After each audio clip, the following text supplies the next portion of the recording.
In today's video, I'm going to show you how you can play Payday 2 on your Mac. The first thing we need to do is to download an application called Crossover. Crossover is responsible for translating Windows commands into Mac commands. So to do this, we first want to open our web browser, and you want to go to codeweavers.com, and I'll leave this linked in the description below.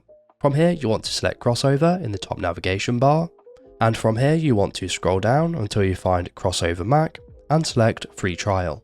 From here you want to scroll down again and you want to make sure you've selected macOS, and then you want to enter in your name and email address and select Download Trial Now, and this will download the Crossover application to your Mac. Before we continue, I do want to look at how the pricing works. So to view the pricing, you want to go back to the Crossover page, and then you want to scroll down and you want to select Buy Now.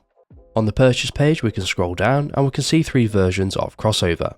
The first version is Crossover Free, which is a 14-day trial that we just downloaded. The second version is Crossover Plus, which is the full version of Crossover. However, it's important to note that this is a one-off payment and not a subscription.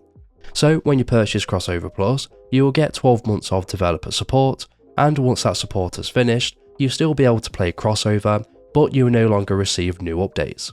So if you want to continue receiving updates, you need to purchase another 12 months of support. So now we've downloaded Crossover, we just need to install it, and that's very simple. All we need to do is to drag and drop it into our applications folder.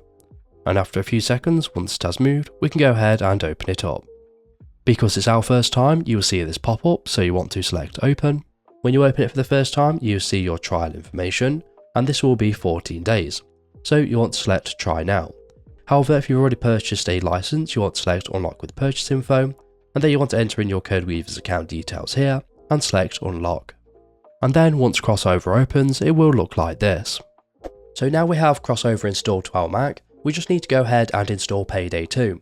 However, before we do that, we first need to install the platform that we already own a copy with. So for the example, I'm going to select Steam, and then you want to go ahead and select Install in the top right hand corner. This is going to install an isolated bottle that contains all of the files and folders with Steam and your games, and this is isolated from the rest of the files on your Mac. If you get a pop-up that looks like this, these are just the dependencies, so you want to go ahead and install them. Eventually the Steam setup will open, so you want to go ahead and install this just like you would on a Windows PC.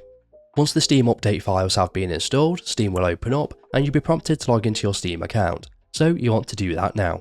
The Windows version of Steam will open up and it will look like this. So now we've installed Steam to our Mac, we just need to install Payday 2. So to do this, we want to head over to our library, and then we want to select it and install it to our Mac just like we would with a Windows PC. Once Payday 2 has been installed, you just want to go ahead and launch it, and if you see this option, you want to go ahead and select Payday 2 with modern CPU support and select Play. So as you can see, I'm currently in my save house and I'm probably getting about 30 to 60 FPS, however I can probably get more if I turn down the settings. Now you can play online if you'd wish to do so, but I'm only in my save house for the example of this video. And that's it, so if this video was helpful, please leave a like, and if you have any questions or comments, you can leave them below.